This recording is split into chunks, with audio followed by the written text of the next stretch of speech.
Muy buenas tardes, noches ya a todos. Bienvenidos. Gracias por continuar las conferencias y las presentaciones de esta 40ª edición de la Feria del Libro. Raquel, llevamos diciendo toda la tarde, Raquel Rivarossi, a quien acompaño en esta tarde en la mesa, que estamos celebrando 40 años, que cada uno de los que pasáis por aquí sois una vela de esa tarta que es nuestra fiesta. Porque soy una pieza clave, la cultura sin vosotros, que sois eso, esas velas, esas piezas, esos ladrillos que la forman, y nos complace que formes parte de este aniversario. Gracias. De esa memoria que escribiremos y al año que viene podremos leer de todo lo que han pasado, de todos los actos que hemos tenido en esta 40ª edición. He estado atenta cuando estaba ahí, estaba firmando, cómo veía el cariño con el que la gente recibía a Raquel Rivarossi y a su Lola Vendetta. Lola Vendetta, yo creo que simplemente con el Vendetta ya sabemos por dónde va. Para quien seguro que hay gente que aquí ha dicho, voy a escuchar, voy a ver, me voy a interesar por el libro, ahora lo compro y me voy a que me lo firme después. Cuéntanos, Raquel, ¿por qué Lola Vendetta? Ya sabemos que viene de atrás. Sí, tiene sus etapas, pero vamos a empezar ahí desde el principio para animar a la gente a que ahora se lleve ese libro, que luego os contaré qué es lo que le hace a cada uno de ellos.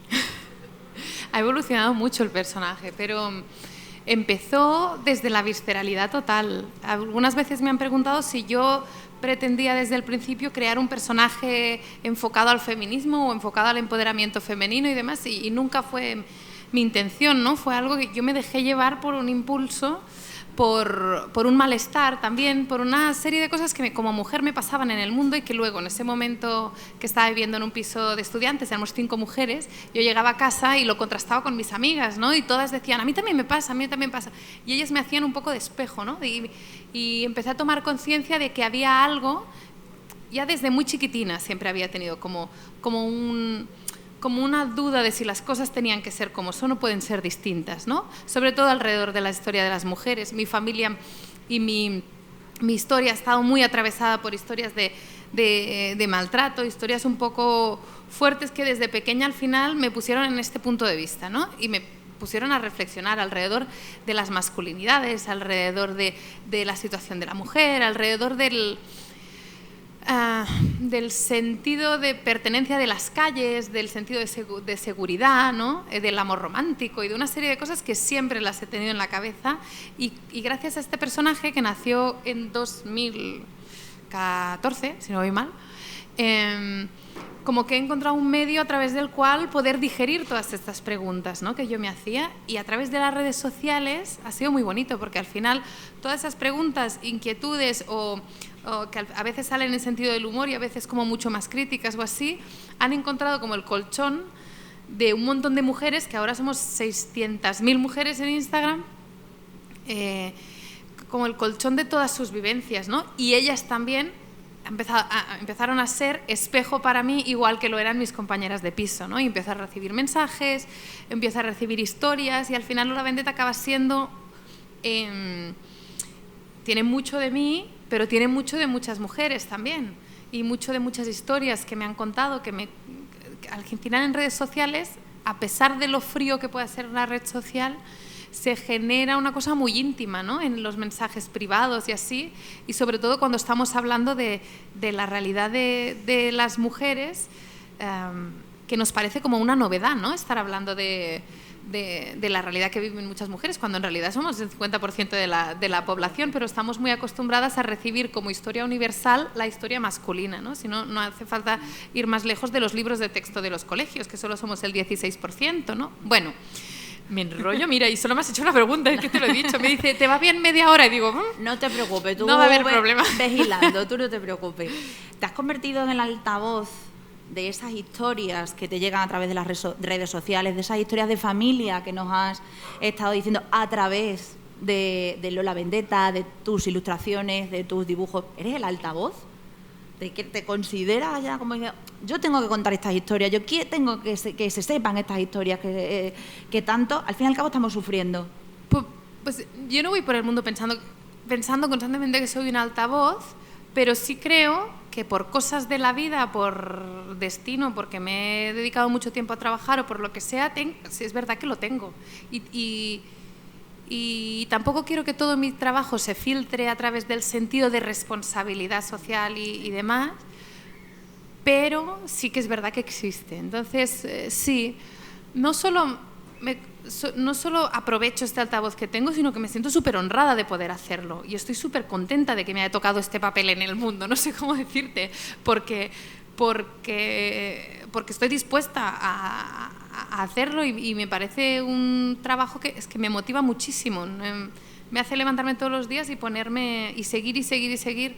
Y llevo todos estos años y no he pensado ni un solo día haría algo distinto. Es que ni un solo día. Porque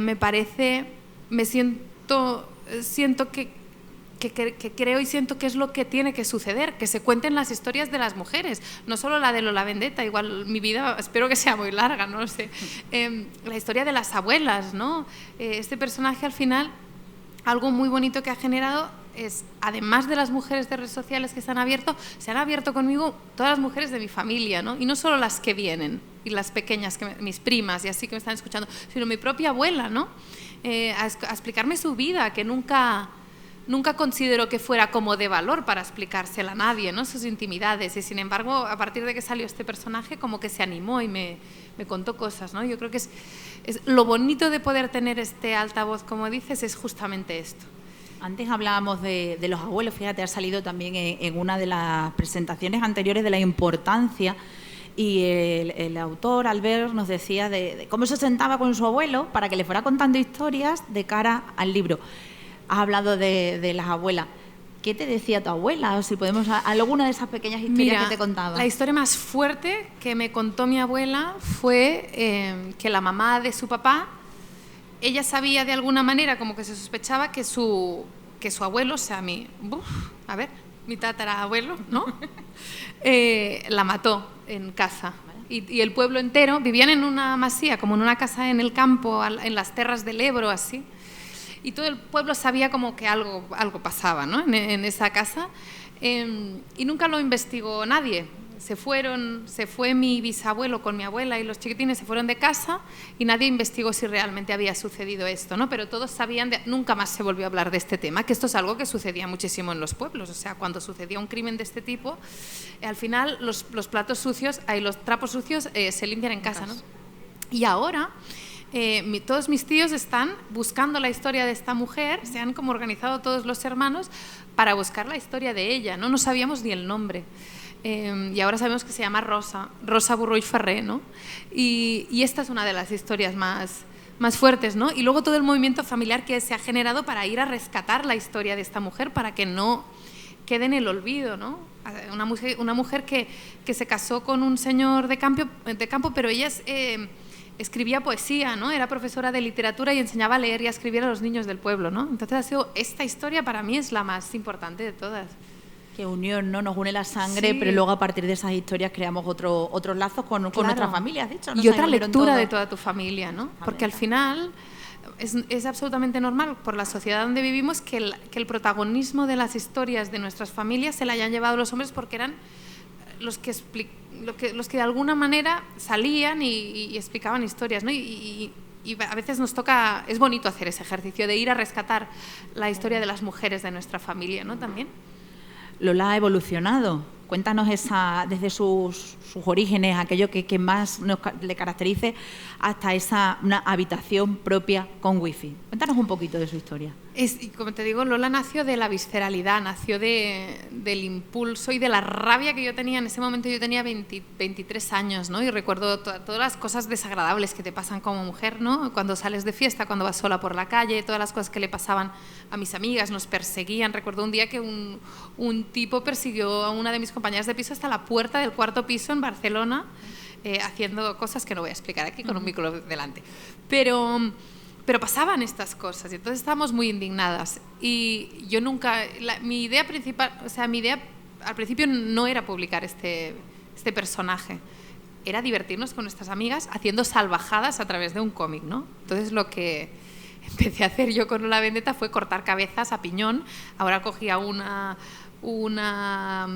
katana, que está aquí, una maza medieval o cualquier herramienta, cuchillo jamonero, lo que tuviera, para rebelarse contra estas historias que nos pasaban en el mundo real, pero nosotras, como habíamos sido educadas y como el mundo es el que es, nunca nos rebelábamos porque teníamos mucho miedo. Llegábamos a nuestra casa, a nuestro lugar seguro, entonces cogíamos este personaje que al principio no tenía ni nombre y despellejábamos a quien fuera que nos había incomodado, ¿no? Y así es como empezó la vendetta. Por eso se llama vendetta, que significa venganza en italiano. Y poco a poco fue evolucionando. El primer libro es como el más, así como más sádico, más bruto, más... Igual se queda en un lugar un poquito más superficial, ¿no? Aunque yo creo que necesario, porque el arquetipo de la guerrera que se queja y pone límites y no sé qué, tiene que existir en las películas, y tiene que existir un personaje que se equivoque y que tome malas decisiones, femenino, que no sea la musa inspiradora o la madre o la que cuida y así, ¿no? Tenemos que ocupar el espacio con este tipo de personajes. Y luego La vendetta empezó a evolucionar conmigo, porque yo al principio le di rienda suelta a través del cómic a esta rabia, esta impotencia, estas ganas como de quejarme y así. Las sigo teniendo, las ganas de quejarme, tengo que deciros. Pero poco a poco fui entrando en capas más profundas, ¿no? de todo lo que era mi propia realidad, la realidad de las mujeres de mi familia y la realidad de las mujeres que me estaban hablando a través de redes sociales. Y poco a poco va surgiendo a mí también la necesidad de cambiar un poco el lenguaje, ¿no? Hasta llegar a este libro donde parece que no sea, que parece que esté súper lejos de esa primera La vendetta, ¿no? Aquí empieza el libro derrotada, ¿no? De tanto trabajar, de tanto esforzarse y demás, y empieza a entender lo que verdaderamente es el autocuidado, no tanto como algo de solo mirarse al espejo y decirse lo buena que estás, o colgar una foto en Instagram y este tipo de cosas, sino desde un lugar mucho más profundo, ¿no? Desde la toma de decisiones conscientes que nos hacen realmente libres, si es que como humanos uno puede llegar a serlo, ¿no? Pero que nos hacen realmente libres, ¿no? Teniendo en cuenta el cuerpo, mente, el entorno y naturaleza, de alguna manera, ¿no? Todas estas dimensiones de una misma, ¿no? Todos esos lugares hasta donde llega la conciencia de una, ¿no?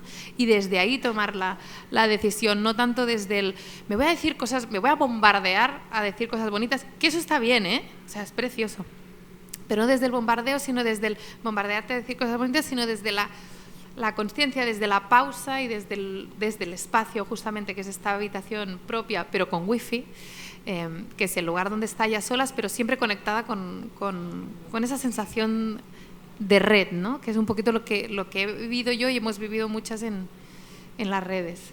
Dices que empieza derrotada. Necesitamos tomarnos una pausa de vez en cuando, sí, decirnos lo estupenda que somos, lo maravillosa, pero poner ese espacio como Lola para reactivarnos. Yo creo que es que el espacio es muy necesario. Es un debate que está saliendo mucho últimamente, ¿no? Que vamos a un ritmo frenético, tenemos un nivel de exigencia brutal, ¿no? Y nos falta así ese espacio, e incluso yo creo que algo de lo que se habla también en este libro es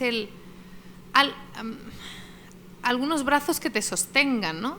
Y hemos entendido que esos brazos que te sostienen tienen que ser necesariamente los del amor romántico, y este libro viene un poquito no a tumbar absolutamente, porque algo de romanticismo y algo de cursilería es divertido en la vida, entonces tampoco nos vamos a poner de culo con esto, pero siempre desde un lugar sano, ¿no? Y a veces el sostén, el soporte, el colchón no es la pareja, son las amigas, ¿no? Y esto es de lo que viene a hablar el libro también, que de hecho la amiga que sale en el libro está ahí sentada.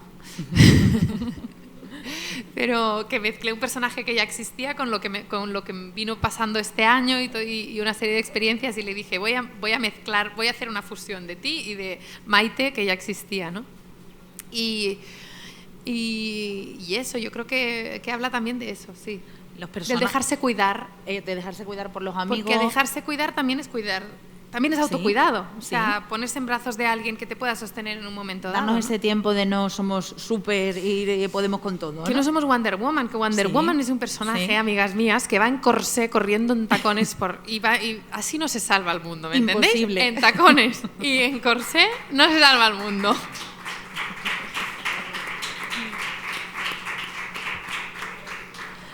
Los personajes, hemos estado hablando que te nutres de la realidad, de lo que vives, de lo que te cuentas, de lo que has ido viviendo a la vez que Lola ha ido avanzando. ¿Esos personajes también han ido de la mano contigo? ¿Esos otros compañeros de Lola han ido de la mano contigo? ¿Nos has hablado de una amiga? ¿No? ¿Qué otro? Sí, hay personajes... Hay personajes que son fusiones de varios personajes, ¿no? Hay un personaje muy importante que es el personaje de la mamá, con el que aquí sale un poquito, pero como ella está en la habitación propia con su amiga, no se habla tanto de ella. En el segundo libro sí se habla de ella y es un personaje que para mí es muy importante porque trabajando el personaje de la mamá de Lola Vendetta, que es una mamá cero mamá idílica, o sea, no es la mamá que siempre está ahí pendiente, no esta mamá que en Instagram está haciendo yoga, haciendo el pino, da la teta al mismo tiempo, encima está buenorra, encima es buena persona, encima es vegetariana y encima hace yoga y hace unas acrobacias que dices, pero bueno, ¿esto qué es? Pues es todo lo contrario a esto. La mamá de Lola Vendetta es súper borracha y bebe vino, todo el día va con una copa de vino y todo el día fuma, ¿no? Y es súper crítica con el mundo, ¿no?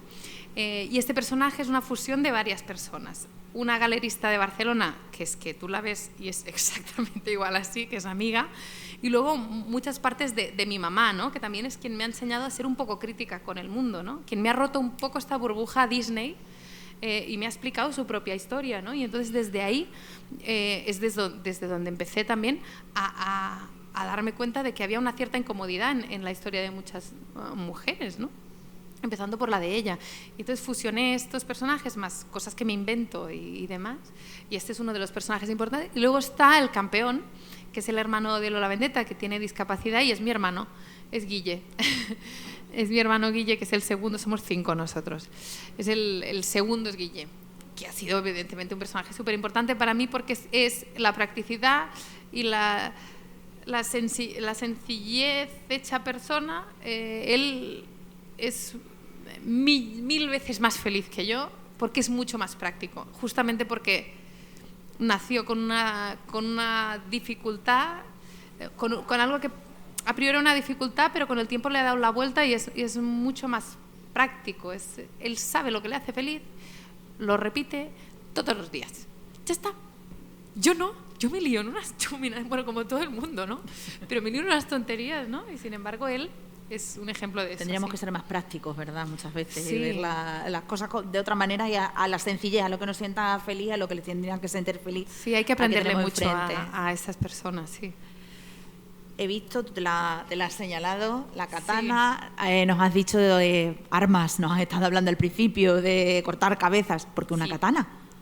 ¿Por qué una katana? Mira, esto es porque yo tengo un pasado muy friki y yo miraba mucho manga.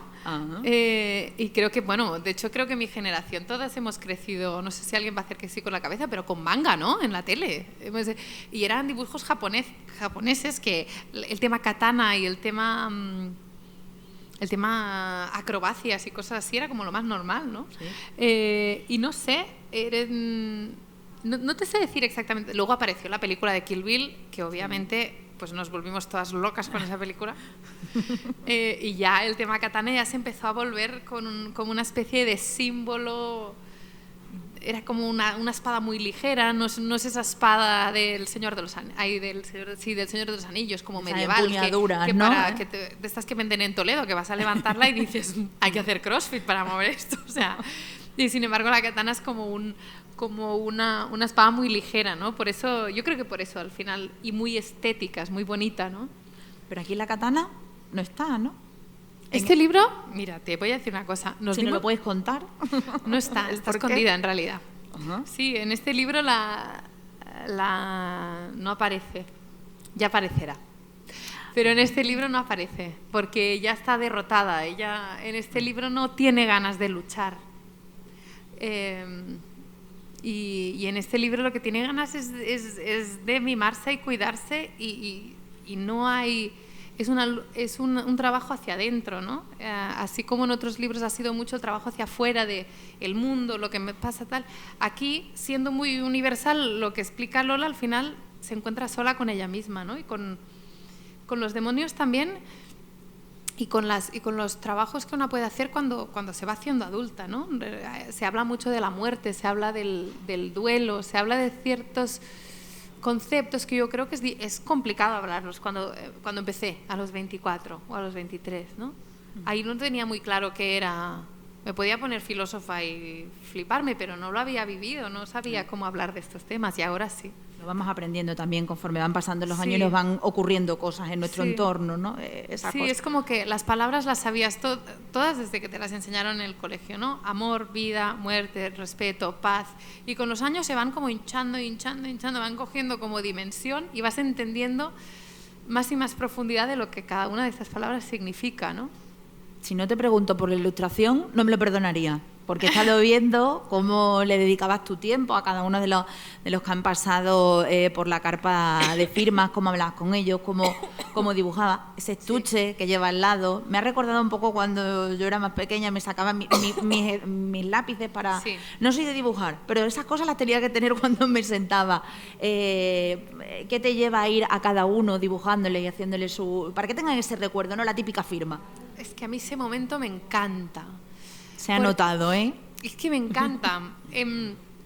Me ha gustado toda la vida. Antes de firmar libros, ya en el colegio me acuerdo que ya hubo un tiempo en que en lugar de intercambiar cromos, intercambiábamos como cartas que olían a perfume. ¿Os acordáis de esto? Sí, sí. Entonces yo intercambiaba un montón de cartas dedicándole dibujos a amigas, ¿no? Entonces por un dibujo me daba una carta y tenía una caja llena de cartas así. Y era un momento que me parecía súper chulo, ¿no? De sentarme al lado de mi amiga y ¿qué quieres que te dibuje? ¿Qué tal? ¿No? Y empezar a hacer esto siempre me ha gustado. Es que no recuerdo un día de mi vida sin dibujar. Entonces, el momento de sentarme, de estar firmando con las personas que leen el libro, es súper bonito porque además, en la mayoría de los casos, te cuentan o bien cómo han transitado el libro o cosas de su vida que no sabes por qué te las quieren contar y te las cuentan, y a mí estos momentos me parecen mágicos, ¿no? Como cuando de repente estás en una parada de autobús y aparece esa persona que te da una conversación y dices, ¡hala! Esta conversación la estaba yo como necesitando, no sé cómo decirte. ¿Sirven de inspiración esos momentos? ¿Sirven de inspiración esos momentos? Todas las conversaciones donde una pone presencia sirven de inspiración, yo creo. Porque todo el mundo tiene cosas súper interesantes que contar. Lo que pasa es que nos explicamos, como mi abuela, ¿no? Te explicas la historia de que igual tu vida no es tan interesante, pero todo el mundo tiene cosas súper... que son una sorpresa para otras personas que no lo han vivido, ¿no? Entonces, todo depende de cómo cuentes el relato. Soy un poco cotilla, lo llevo diciendo varias veces esta tarde, yo creo que es de formación profesional. ¿Qué tienes que podamos saber ahí guardado para ir viniendo de otros años a la Feria del Libro? ¿Tienes ahí algunas cositas ya en el horno? Sí. Tengo cosillas. Alguna cosa has dicho de que la katana aparecerá. Aparecerá, pero no puedo decir cómo. No, esto no puedo decir porque es un spoiler muy grande. Sí. Pero voy a sacar un álbum musical, me voy a poner a cantar. Que esto es algo que en el confinamiento, hacía años que quería hacerlo, me daba un miedo muy grande, y en el confinamiento y con haber estado así confinada con mi amiga y demás, tuvimos un momento así de amigas, de venirse arriba a lo más grande, y dijimos, venga, tenía muchas canciones compuestas y demás, y dije, voy a hacerlo. Y ya está, estoy casi terminando ya, hace casi un año que nos pusimos a trabajar en ello, y esto es una de las cosas que... Pero las letras no las abandonas, ¿no? Es que te queremos fichar ya. Ni las letras, ni el dibujo, ni... Nombre, no. De hecho, me gusta mucho la idea de imaginarme haciéndolo todo, ¿no? Porque yo recuerdo cuando era adolescente, que estabas como decidiendo carrera y demás, te contaban mucho la historia del camino único, ¿no? A nivel profesional. Sí. Y voy viendo que con esfuerzo, con los años, con ir encontrando la oportunidad e ir poniéndole un poco de morro, al final, pues esto de la profesión única es algo que en algunos sectores está bastante obsoleto, ¿no? En el sector artístico, desde luego. Pues como ir diversificando y todo estimula todo. ir diversificando, como acabas de decir, seguir escribiendo, por supuesto, seguir rompiendo esa barrera, esas frases hechas que muchas veces llevamos las mujeres colgadas cuando vamos a algunos sitios, en nuestro entorno, en la familia. Porque también... Hay una frase que la decimos siempre y es: voy a arreglarme para salir. Sí. Amigas. Como si no estuviéramos arregladas, como si estuviéramos ¿verdad? rotas, ¿no? Exactamente. Voy a arreglarme para salir. Pero eso lo decimos todos, ¿no? Pero es una frase que una cuando lo piensa dice: voy a ponerme pibón o voy a hacer lo que sea que tenga que hacer, pero no estoy rota, no tengo que arreglarme.